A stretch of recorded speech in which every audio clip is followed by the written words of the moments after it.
এই ফোনটা প্রবলেম হচ্ছে, ফোনটা অন করলে অটোমেটিক অফ হচ্ছে, অন হচ্ছে। তো চার্জে লাগিয়ে যখন অন করা হচ্ছে ঠিকভাবে অন হচ্ছে। আগে প্রবলেমটাকে ভালো করে বোঝার চেষ্টা করবে। তো এটাতে যে 0 ওহমস এর যে রেজিস্ট্যান্স শর্ট করলে হয়ে যাবে এটা না, এটা সম্পূর্ণ একটা আলাদা ভাবে ভিডিওটা হচ্ছে, ভালো করে সবাই দেখো। আমরা সবাই জানি যে 0 ওহমস এর যে রেজিস্ট্যান্সটা থাকে সেটা ভোল্টেজ ঠিক মতো সেই রেজিস্ট্যান্স থেকে সাপ্লাই না হওয়ার কারণে আমাদের এই ধরনের প্রবলেম আসে। তো এই সেটটাতে আমি তো প্রবলেম বুঝে গেছি যে এই ধরনের প্রবলেম, কিন্তু এই সেটটার কন্ডিশনটা দেখো। কিছু কিছু সেটে এরকম দেখতে পাবে, যখন ব্যাটারি রেজিস্ট্যান্স তুমি শর্ট করতে যাবে কিন্তু যদি রেজিস্ট্যান্সটাই না থাকে তখন কিভাবে কাজ করবে। এই সেটটাতে প্রবলেম তো বুঝে গেছি যে অফ হচ্ছে অন হচ্ছে, তো আমাকে এখানে রেজিস্ট্যান্সটাকে শর্ট করলে প্রবলেম সলভ হয়ে যাবে, কিন্তু এই ব্যাটারিতে কোনো রেজিস্ট্যান্স নেই। তো কিছু কিছু ফোনে এরকম দেখতে পাবে যে ফোনে এই ধরনের রেজিস্ট্যান্স থাকে না, অনেকে ব্যাটারি রিপ্লেস করে দাও, অনেকে আছে সামনের বোর্ডটাকেই চেঞ্জ করে দাও। তো বোর্ড চেঞ্জ না করেও হবে। তো সেটা কিভাবে হবে সেটা দেখতে থাকো। যে সমস্ত ফোনে ধরো এরকম অটো রিসেট হচ্ছে, একবার পাওয়ার অন অফ সুইচটা অবশ্যই চেক করে নেবে। পাওয়ার অন অফের সুইচের কোনো প্রবলেম নেই দেখে নিলে, কিন্তু অফ হচ্ছে অন হচ্ছে। কিন্তু অন্য ব্যাটারি যদি লাগাও দেখা যাচ্ছে সেক্ষেত্রে অন হয়ে যাচ্ছে, কিন্তু ব্যাটারিটাকে কিভাবে রিপেয়ার করবে। তো এই ক্ষেত্রে ব্যাটারি রিপ্লেস না করে, এই বোর্ড রিপ্লেস না করে সেটা করা যায়। কিভাবে করবে দেখতে থাকো। তো প্রথমে আমি মিটার নিয়ে নেব, মিটারটাকে বাজার মোডে সেট করে নেব। বাজার মোড মানে বিপ মোড। বিপ মোড কি না যেন টাচ করলে বিপ সাউন্ড আসে। তো এই মুডে আমি সেট করে নিলাম। এবারে কি হচ্ছে না, আমি ব্যাটারি এখানে কানেকশনটাকে চেক করব। ঠিক আছে, এখানে বিপ সাউন্ড আসছে, এখানেও বিপ সাউন্ড আসছে। এবারে এইখানে বিপ সাউন্ড আসার কারণ কি, কারণ ব্যাটারির যে প্লাস মাইনাস ভোল্টেজ এইখানে দুটোই আসছে, যার কারণে এখানে বিপ সাউন্ড আসছে। তো আমাকে খুঁজে বের করতে হবে এইখানে এই কানেকশন দুটো কোথায় আসছে। তো সেটা আমি কিভাবে চেক করব, যে নেগেটিভ লাইন, এটা হচ্ছে নেগেটিভ, এটা পজিটিভ। নেগেটিভ লাইনে একটা প্রপ রাখবো, এখানে একটা প্রপ রাখলাম, আর এখানে চেক করলাম এদিকে বিপ সাউন্ড আসছে কিন্তু এদিকে কোনো বিপ সাউন্ড নেই, তাই তো। তাহলে কি না, এদিকে নেই মানে কি, যে এই এদিকে বিপ সাউন্ড আসছে এদিকে নেই, মানে এর যে নেগেটিভ কানেকশন এর সরাসরি এখানে কানেকশন, এখানে এদিকে ভোল্টেজ আসছে আর এখান থেকে পজিটিভে আমাদের লাইন আসছে। আর রেজিস্ট্যান্স যেটা ব্যবহার করা হয়, যে লাইনটা সাপ্লাই করা হয় সেটা নেগেটিভ লাইনের সঙ্গেই আমাদের সাপ্লাই থাকে।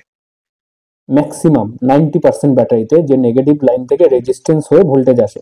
যেহেতু এখানে আমরা কোনো রকম রেজিস্ট্যান্স দেখতে পাচ্ছি না, এমনও হতে পারে এটা এই সকেটটা তুললে এখানে দেখতে পাবো কিছু মসফেট আইসি বাগেরা লাগানো আছে যার মাধ্যমে ভোল্টেজটা আসছে। তো অত কিছু আমার জানার দরকার নেই। যে সমস্ত ফোনে রেজিস্ট্যান্স না থাকবে, একদম সোজা ভাষায় বেশি কিছু জানার দরকার নেই, আমি মিটারের প্রপ নেগেটিভ লাইনে রাখবো, যেদিকে বিপ হচ্ছে তার সঙ্গেই কানেকশন করব। এদিকে বিপ হচ্ছে মানে নেগেটিভ লাইনের সঙ্গে এই যেদিকে বিপ হচ্ছে এদিকেই কানেকশন করব, কারণ এই নেগেটিভ লাইনটা আমরা জানি রেজিস্ট্যান্স হয়ে আসে। যেহেতু এখানে রেজিস্ট্যান্স নেই, হতে পারে এখানে আইসির মাধ্যম হয়ে আসছে। তো যখন আমাদের বোর্ডে সাপ্লাই লাগে তখন হয়তো ভোল্টেজটা ড্রপ হয়ে যাচ্ছে, যার কারণে আমাদের এই ধরনের প্রবলেম আসে। তো সেক্ষেত্রে আমি কি করব না, এখান থেকে সরাসরি জাম্পার এখানে টেনে দেবো। বোঝা গেল। তো আমি সরাসরি জাম্পার টেনে সেটটাকে অন করিয়ে দেখিয়ে দেবো, চার্জ করেও দেখিয়ে দেবো যে কোনো রকম এইভাবে কানেকশন করলে প্রবলেম আসে কিনা সেগুলো সব দেখিয়ে দেবো।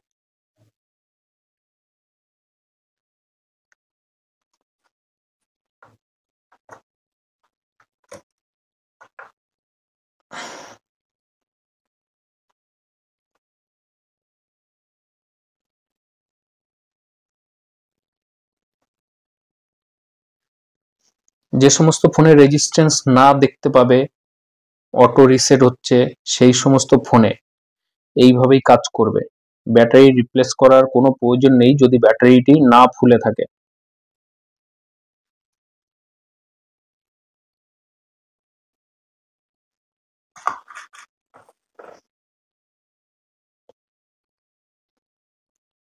তো এখানে আমি কানেক্ট করে দিলাম।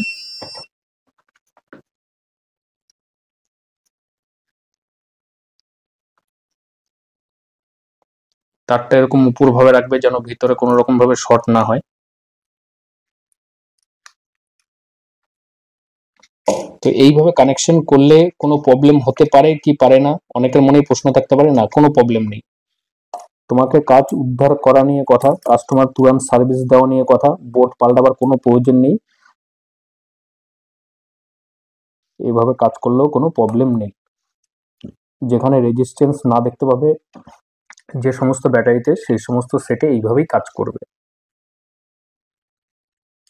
তো সেট দেখো আমার অন হয়ে গেছে। আমি চার্জ করেও দেখিয়ে দেবো যে এটা যে আমি জাম্পারটা এইভাবে ডাইরেক্ট করলাম, এতে চার্জে কোনো ইস্যু আসে বা কোনো ব্যাটারি এরর আসে কি আসে না, তো সব দেখিয়ে দিচ্ছি। একদম নির্ভয়ে নিঃসন্দেহে কাজ করতে পারো, কোনো রকম কোনো প্রবলেম আসবে না।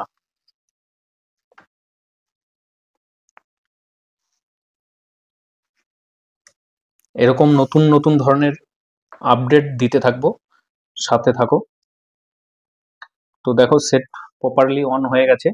তো আমি এবারে চার্জে লাগিয়েও দেখিয়ে দিচ্ছি যে চার্জ হচ্ছে কিনা।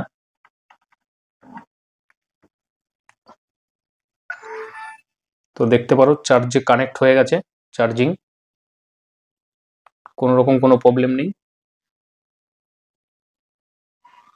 ডিসকানেক্ট করছি। আর একটা বিষয় না জানালেই নয়, যদি ধরো বাই চান্স কারো মনে হয় যে পজিটিভ নেগেটিভটা বুঝতে অসুবিধা হতে পারে, যারা নতুন কাজ করছো তাদের এখনও প্রবলেম হতে পারে যে এখানে জাম্পারিংটা করলাম, সেটা হয়তো বুঝতে অসুবিধা হতে পারে। আর যখন জাম্পারটা যেটা করছো সেটা সবসময় ভালো করে দেখে নাও। আমি বারবার দেখানোর কারণ হচ্ছে যেন কিছু শিখতে পারো, তার জন্যই। আর ব্যাটারির নেগেটিভ লাইন সব সময়ের জন্য, জাম্পারিং যেটা হবে নেগেটিভ লাইন, নেগেটিভ লাইনটা কি করে বুঝবে, এখানে প্লাস মাইনাস লেখাই থাকে ব্যাটারি এখানে। তাছাড়াও বোঝার আর একটা উপায় হচ্ছে, ধরো এই বোর্ড নেই তোমার কাছে, বোর্ড ছিঁড়ে গেল, এই সামনের যে বোর্ডটা আছে এই কানেক্টারটার এটা নেই, তো সেক্ষেত্রে প্লাস মাইনাস কী করে বুঝবে, এই যে দুটো পাতা আছে, একটা পাতা দেখবে এই যে ব্যাটারির থেকে যেটা বেরাচ্ছে, একটা পাতা খুব হার্ডি, আর একটা পাতা দেখবে খুব সফট মানে নরম। যেটা দেখবে খুব হার্ডি সেটা হচ্ছে সব সময়ের জন্য মনে রাখবে একদম নেগেটিভ লাইন। যেই কানেক্টারটা বেরাবে যেটা খুব হার্ডি, এরকম নাড়িয়ে দেখবে যেই কানেক্টারটা খুব হার্ডি লাগছে, যে পজিটিভ নেগেটিভ লেখা নেই। তুমি ধরো মিটারে তো চেক করতে পারো, ধরো ব্যাটারিতে চার্জও নেই, সেক্ষেত্রে মিটারও প্লাস মাইনাস শো করবে না। তো সেক্ষেত্রে কি করবে না, এইভাবে নাড়িয়ে দেখবে, দেখলেই বুঝতে পারবে যেই লেগটা খুব হার্ডি থাকবে সেটা হচ্ছে নেগেটিভ, আর যেটা খুব সফট থাকবে সেটা হচ্ছে পজিটিভ লাইন।